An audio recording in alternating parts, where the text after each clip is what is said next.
আমাদের এই কাঁচামালগুলা 90% মালই চায়নার থেকে আসে। কাঁচামাল 90% চায়না এবং ইন্ডিয়ারও কিছু আছে, কিন্তু বিশেষ করে আমরা কিন্তু এই কাঁচামাল রাশিয়া ইউক্রেন যুদ্ধে আমরা অনেক বিপর্যয়ে পড়ছিলাম, অনেক ক্ষতিগ্রস্ত হয়েছি।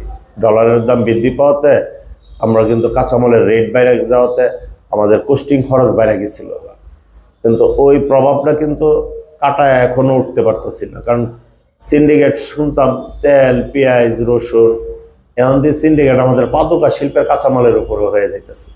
এই সিন্ডিকেট যেন সরকার ভাঙে, আর সিন্ডিকেটের এই প্রতি যেন নজর রাখে সরকার, তাহলে আমাদের এই শিল্পটা বেঁচে থাকবে।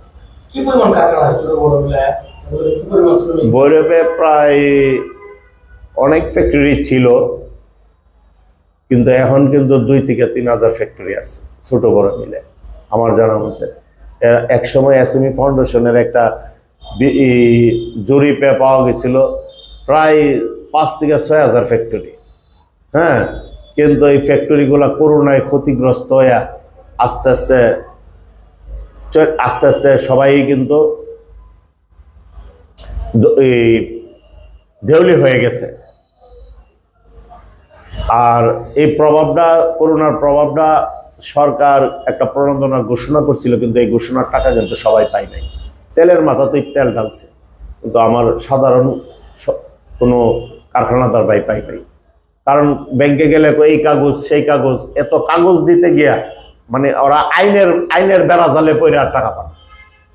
আর বড়রা ঠিকই আইনের বেড়া জাল থেকে বাইরে পড়ে, তাদের কাগজ আছে, ব্যাংকের সাথে সুসম্পর্ক আছে, কারণ ব্যাংকে প্রতিদিন লেনদেন করে, আপডেট আছে, তাদের সাথে একটা সুসম্পর্ক আছে। কিন্তু আমার একটা ছোট ভাই, আমরাও যদি আমি নিজেও চাপাই গাই, তারপরে হয় না, আইনের বাইরে ওরা যাইতে পারবো না, ওরা চাকরি করে। এই যে বিষয়গুলা, এগুলার থেকে বাইরে হইতে হইব, সরকার আমাদের প্রতি সুদৃষ্টি রাখতে হইব, এবং সহজ শর্তে মানে লাভমুক্ত যদি আমাদেরকে সহজ শর্তে ঋণ করে দেয়, তাহলে আমরা দ্রুত এই শিল্পটা ঘুরায় দাঁড়াইতে পারবো। আবার পুনরায় আগের যে 6-7 হাজার ফ্যাক্টরি ছিল ওই জায়গাতে আমরা চলে যাইতে পারবো। কর্মসংস্থান বাড়বে, আমাদের অনেক শ্রমিক ছিল, অনেকে রিক্সা বা অনেকে অটো চালা, অনেকে বিলে যাইতেছে।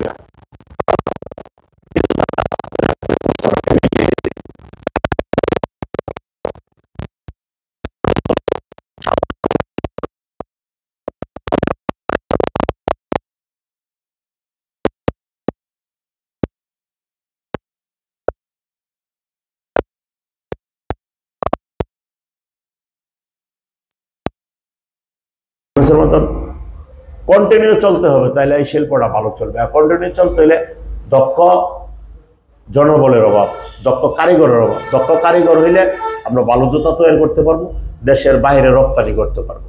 দেশের চাহিদা মিটায় দেশের বাইরে রপ্তানি করতে হলে আপনার আপডেট ভালো জুতা বানাইতে হবে একবারে পিয়ার। আপনার মনে করেন জাপানে, চায়নাতে, বিভিন্ন দেশে আপনার এই রপ্তানি করতে গেলে, আপনার ভালো জুতা তৈরি করতে গেলে ভালো দক্ষ শ্রমিকের লাগবে, জনবল মানে দক্ষ কারিগর তৈরি করতে হবে। আর দীর্ঘদিন ধরে আমি এই দাবিটা করে আসতেছি, বিগত সরকার আমল থেকে শুরু করে এ পর্যন্ত আমি দাবি করে আসতেছি, কিন্তু আমি আজও পর্যন্ত এটা স্বপ্ন বাস্তব করতে পারি নাই। আশা করি বর্তমান সরকারের মাধ্যমে আমাদের ভৈরবের একটা কমন ফ্যাসিলিটি সেন্টার সিএফসি খুবই জরুরি প্রয়োজন। দীর্ঘদিন ধরে দাবি করে আসতেছি, আশা করি এই সরকার আমাদেরকে বাস্তব করে দেবে। যদি করে দেওয়া হয় তো ভৈরবের মা বোনরা ট্রেনিং করে 6 মাস পর একটা দক্ষ শ্রমিক তৈরি হবে, তার বেতনও বৃদ্ধি পাবে, পাশাপাশি আমার জুতা উন্নত মানের জুতা হবে। আর এই জুতা দিয়া আমরা দেশের বাইরে চায়না ইন্ডিয়ার সাথে পাল্লা দেওয়া জুতা ইউরোপে আমরা সাপ্লাই করতে পারবো। করলে আমরা কিন্তু অনেক লাভবান হবে, আমাদের কর্মসংস্থান বাড়বে, সরকারও এতে লাভবান হবে, সরকারও ট্যাক্স পাবে। আমাদের ভৈরবের জুতা বেশিরভাগই সমগ্র বাংলাদেশে যায়, আনাচে কানাচে সব জায়গাতেই যায়। কিন্তু আমরা চাইতেছি দেশের বাইরে গার্মেন্ট শিল্পের মতন দেশের বাইরে যদি রপ্তানি না করতে পারি, তাহলে আমার এই শিল্প টেকসই হবে না। টেকসই যে না, দেশের বাইরে এত ফ্যাক্টরির ভিতরে এই 3-4 হাজার ফ্যাক্টরির ভিতরে যদি এই ছোট বড় মিলায় 3-4 হাজার ফ্যাক্টরি, এতে যদি 2টা ফ্যাক্টরি আর 4টা ফ্যাক্টরির মাল বাইরে যা, তাইলে তো এটা বাইরে যাওয়া হইল না। শতকরা ম্যাক্সিমাম 20 জনের মাল বাইরে যাইতে হইব বা 30 জনের মাল বাইরে যাইতে হইব, তাইলে বলা যায় যে বাইরে যা। যার ফলে আমরা বাইরে ইনপুট করার জন্যই উপযোগী তৈরি করার জন্য সরকার যেন আমাদেরকে একটা ডিসপ্লে এবং ট্রেনিং সেন্টার, যেটা কমন ফ্যাসিলিটি সেন্টার করে দেয়, তাহলে এটাতে একটা ডিসপ্লে থাকবো, এই ডিসপ্লেতে আপডেট থাকবো। তখন ওয়েবসাইটের মাধ্যমে সারা বিশ্বে আমাদের এই পাদুকা শিল্পের আমাদের গরিবের জুতাগুলার যে ডিজাইনগুলা ঘুরলে আমরা বাইরেরা দেখে আমাদেরকে অর্ডার করবো, অর্ডার করলে আমরা একদিন আমরা গার্মেন্টস শিল্পের মতন এই পাদুকা শিল্পটা হয়ে যাবে। হইলে আমাদের কর্মসংস্থানও বাড়লো, অর্থনৈতিকভাবে সবাই স্বাবলম্বী হবে, দেশ স্বাবলম্বী, আমরা স্বাবলম্বী হইলে সরকারও স্বাবলম্বী হবে।